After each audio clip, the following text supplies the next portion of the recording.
ሆጀሌ ችሎት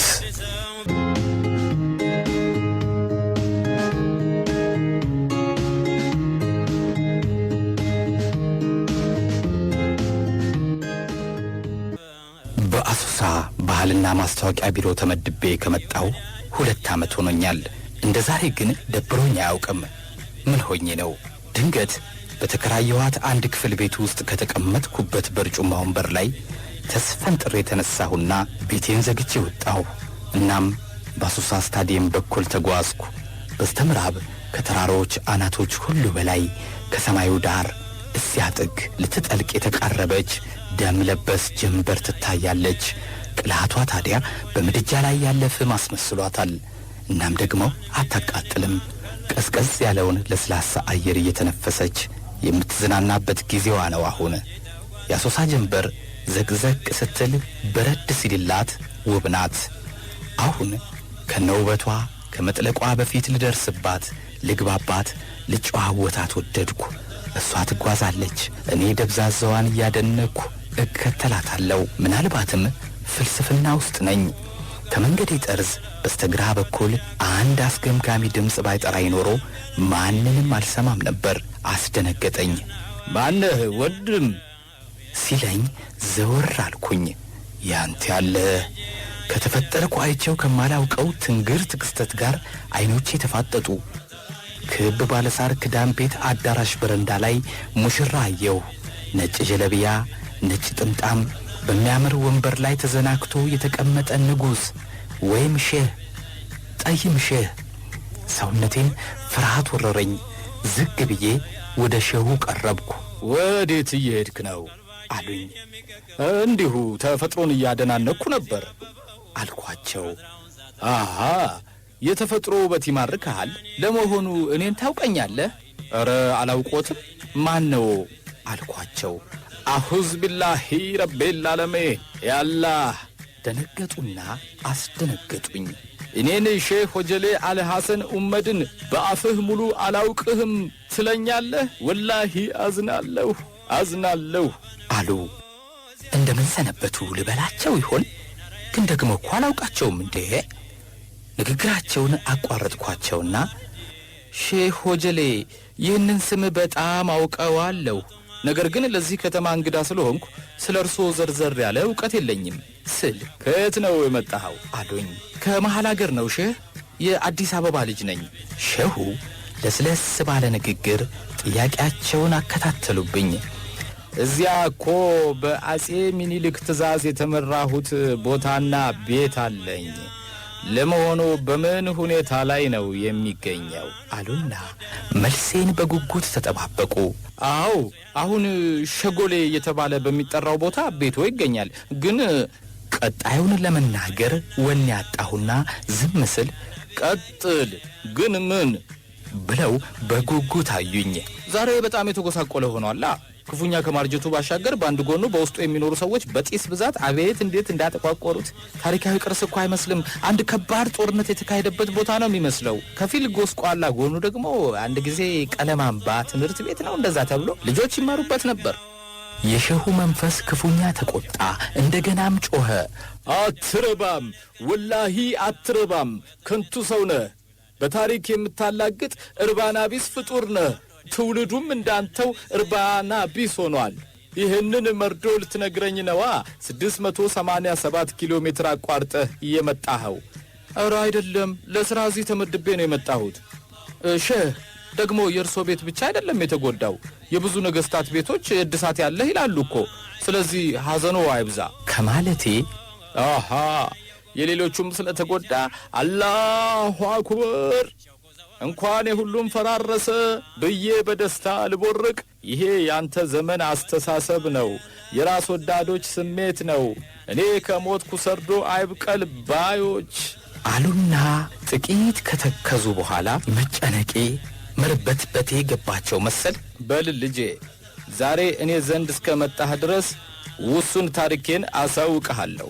በቀጣይም እንዲህ በድንገት ሳይሆን ስራዬ ብለህ በሁሉም ታሪካዊ ስፍራዎች እየሄድክ ለዛሬ አንተነትህ መሰረት የሆኑ ቀዳማውያንን ታሪክ አውቀህ አሳውቅ። አደራህን የምነግርህን በውስጥህ ቀብረህ እንዳታስቀር። ያልተገለጠ ዕውቀት ያላቸውን አልሻም።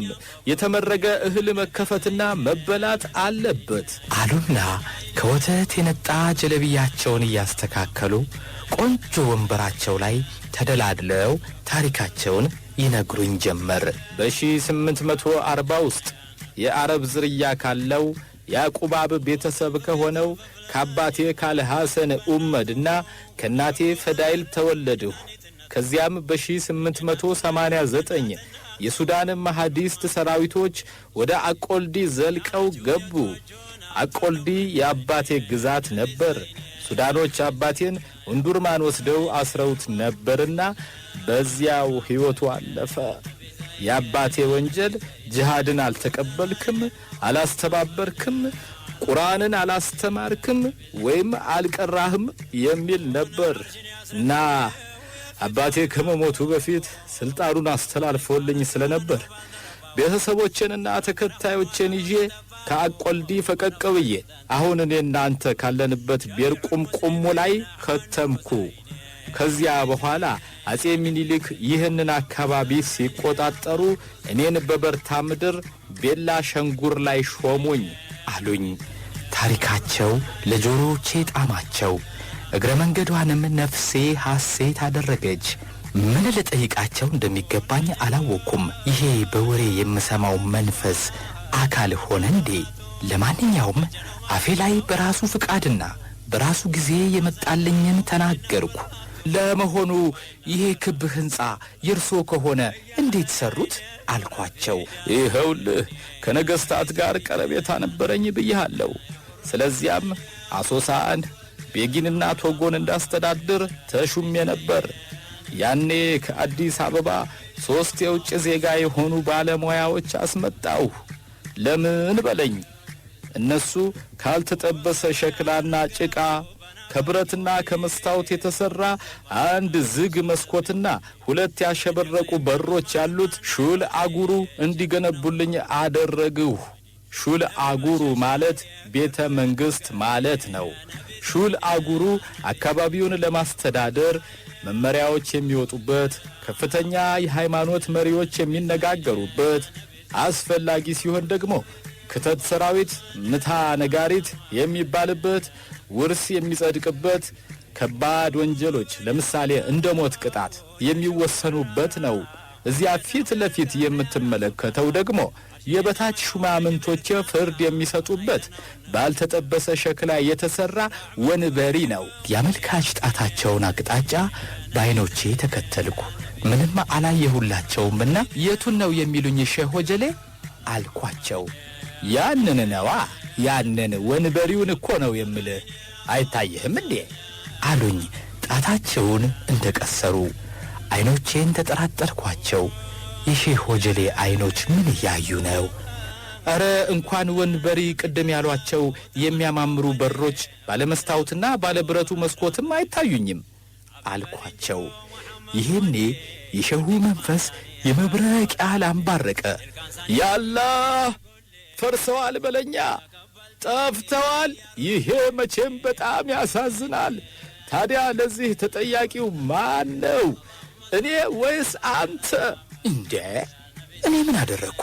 እሳቸው ያደረጉትን አላውቅም። የምን ተጠያቂነት ነው? ሳስበው ግን አተካራ ከምገጥማቸው ምናልባትም ጨዋታቸውን አጉል ከማደናቀፈው አልኩና እኛንን ተጠያቂዎቹ ሼህ አልኳቸው። እንደፈለጉ ቢተረጉሙት ራሳቸውንም ጭምር ጥፋተኛ እንደሆኑ አድርጌ መለስኩላቸው። ታራነ ከበለኝ እኮ አላህና ነቢ ጉዳይ አወጡ እኮ እኔንም ቢበሉ ለሱ ታየው እኮ። በዚያች ሰዓት ከወንበራቸው ተነስተው የሹል አጉሩን በሮችና መስኮቶች በመዳፋቸው እንደሚደባብሱ ሁሉ በእርጋታ እየተንቀሳቀሱ ተከዙ። ዘወር ብለውም አዩኝና ለመሆኑ ጉንድል ዋሻንስ ታውቀዋለህ ሲሉ ጠየቁኝ። ወደ ውስጤ ተንፍሼ ዝም አልኳቸው። እንደማላውቀው ሊያውቁልኝ መቻል አለባቸው ብዬ ነዋ። በእርግጥም ትክክል ነበርኩ። ርዕስ የማይጠብቅ የታሪክ አስተማሪ መሰሉኝ። እዚህ ከከተምኩ በኋላ አልፈኪ ሙስጠፋ ሰይድ ይባል የነበረ ሰው የኦሮሞ ግዛት አስተዳዳሪ ከነበረው ጆቴ ቱሉ ጋር ተጣላና ወደ እኔ መጥቶ ሰፈረ።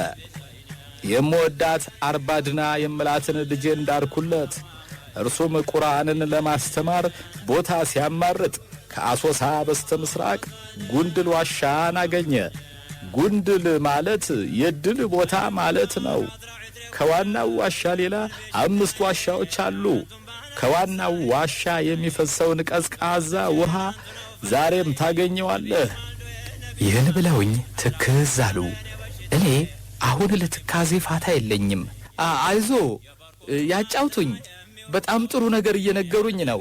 ይበርቱ ሸህ ይበርቱ አልኳቸው። ያንተ ነገር በዚያ ዋሻ ጥቅ ጥጉን የነበሩት ጥቅጥቅ ደኖች ዛሬ የት አሉ? አካባቢው እኮ ጭር ብሏል፣ ተላጭቷል። ይህን ሳስብ ተክዤ ታየሁህ አሉና የቀድሞ ጨዋታቸውን ለጠቁ። ታዲያልህ በዋሻው የሰፈሩት ሰዎች ድንጋዩን እየፈለፈሉ የገንፎ መብያ ጉድጓድና የድንጋይ ወፍጮ ሰሩበት። አልፈኪ ሙስጠፋ ከመንዲል አመጣቸው የቡና ተክሎች ሲባል ድንጋዮቹ ቡና መፈልፈያ፣ ውሃ ማጠራቀሚያና ልብስ ማጠቢያ ሆኑ። አሁን ምን እንደሆነ አንተው የው። ይህን ብለው ዝም አሉ። ታዲያ ምን አለበት? ሰው ሰርቶ ሲኖር ምኑ ያሳዝናል? ወይስ ሊታዘቡኝ ፈለጉ እንዴ? ገርመውኛል። አሁንስ እኔም የሆንኩትን እንጃ እንጂ መንፈሳቸው ንግግራቸው ዝም ባለ ቁጥር የመሳቀቅ ስሜት ይሰማኝ ጀመር። ስለዚያም ለስለስ ብዬ ይቀጥሉ አይዞት አልኳቸው።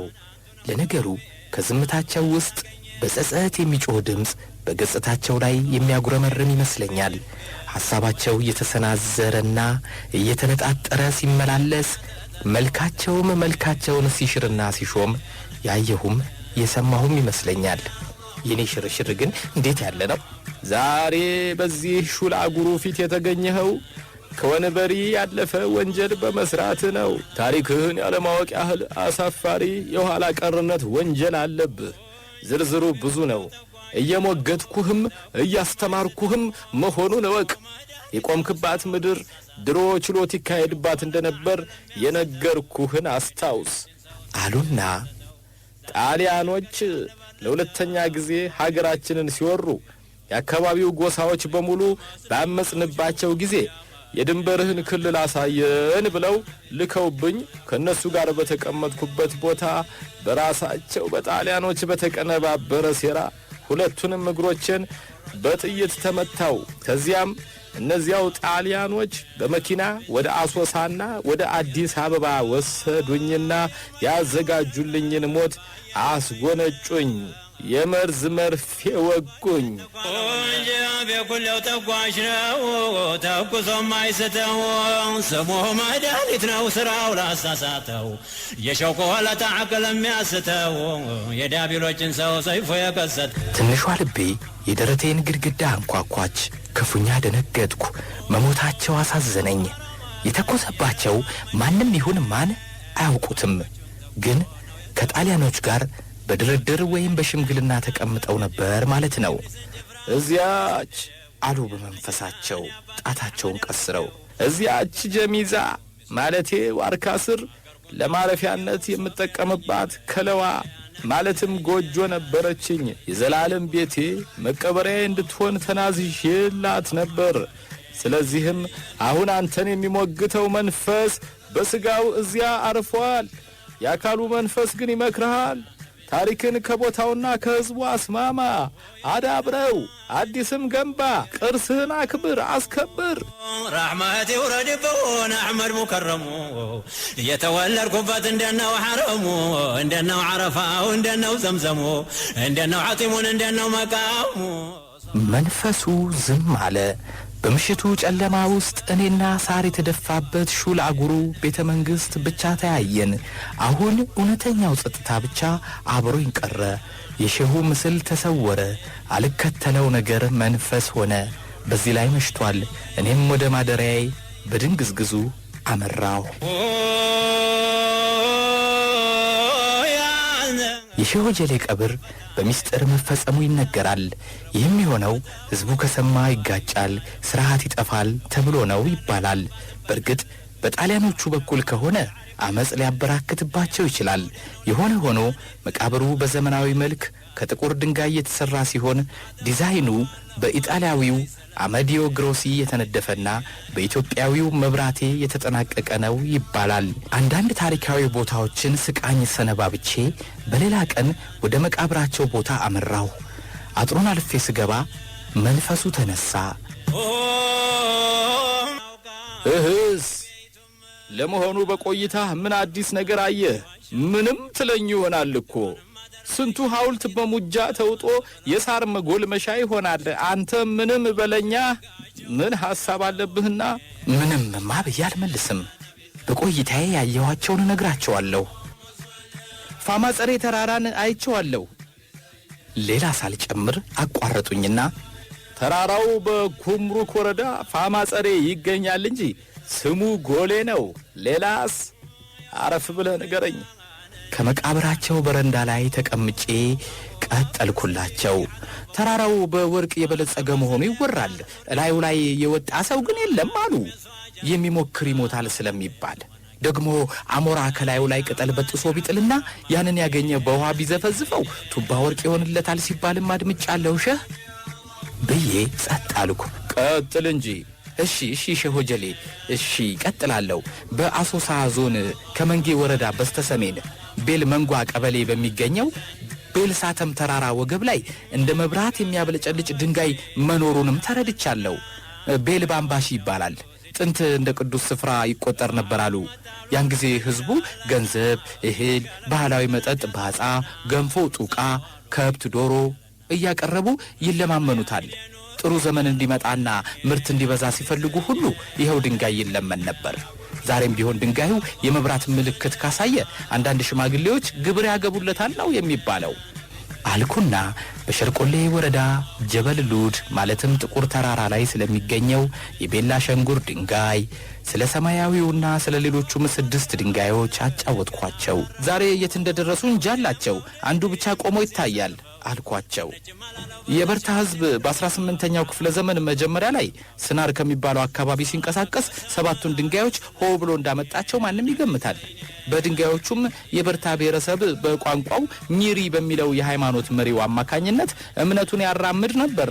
ቤላ ማለት ድንጋይ ሲሆን ሻንጉር ማለት እምነት ማለት ነው። ስለዚህ ዛሬ ቤኒሻንጉል ተባለ። ቤላ ሻንጉር ከሚለው መጥቶ ማለት ነው። ይህን ሁሉ የሚቀባጥረው ለመንፈሱ ነው። የጠየቀኝም ያሳሰበኝም እሱ ነዋ። ብዙ እንዳውቅ የረዳኝ ሌላ ማን ነው? ተልብሎ ሐዘን ያዘውና ወዳጁም ብሎ ልጄ ካሁን በኋላ እንዳልወቅስህ የኢትዮጵያን ታሪካዊ ቦታዎችና መስህቦች ሁሉ በእንክብካቤ ያዛቸው፣ ካደጋም ጠብቃቸው፣ ለትውልድ የሚሻገሩ ዘንድ ጠንካራ ድልድይ ሆነላቸው። ይህን ባትፈጽም ግን ዳግም በችሎት የፊት አቆምሃለሁ፣ ፍርድህንም እሰጥሃለሁ። ያኔ ህሊናህ ይደማል። የቀደሙት አጥንት ሾህ ሆኖ ሲወጋህ መጪው ትውልድም ይሳለቅብሃል። በል አሁን ሂድ፣ ክፉ አይንካህ፣ ደግ አይለፍህ። ቱፍ ቱፍ አልቃሻው ዛሂዱ ጌታው አቡበክር የፈራው አልቀረም ወደ ኋላ ቀረ፣ እምባው አልደረቀም ሙቶ ሲቀበር። ትውልድ ሁሉ ከጎኔ ሲቆም ታሰበኝና ፈገግ አልኩ። ሸሁ ያሉት ሁሉ ሲፈጸም ፍንትው ብሎ ታየኝ። ፀሐይ ከሰማይ ላይ በነጸብራቅ ሳቀች። አየሩ ጡም ዜማውን አሰማ። አዋፍ ታራዊቱ በደስታ ጮቤ ሲረግጡ፣ እጽዋቱ ሲፈኩ፣ በኢትዮጵያ ሁሉ የተሳካና የሰመረ ሲሆን ታየኝ። የሼህ ሆጀሌ መንፈስ በተደጋጋሚ አላሁ አክበር ሲል ያያሌ የችን ቀን ናፋቂ ሰማዕታት መንፈስም ፈጣሪን ሲያመሰግን የሕያዋን ነፍስ በአዲሲቷ ኢትዮጵያ ሲቦርቅ መጪውም ወደ ምድረ ገነት ሲገባ ላፍታ ሲገለጽልኝ በቆምኩበት ደስታ እንደ ኤሌክትሪክ ነዘረኝ። ሁሉ ይሆናል ኢንሻአላህ።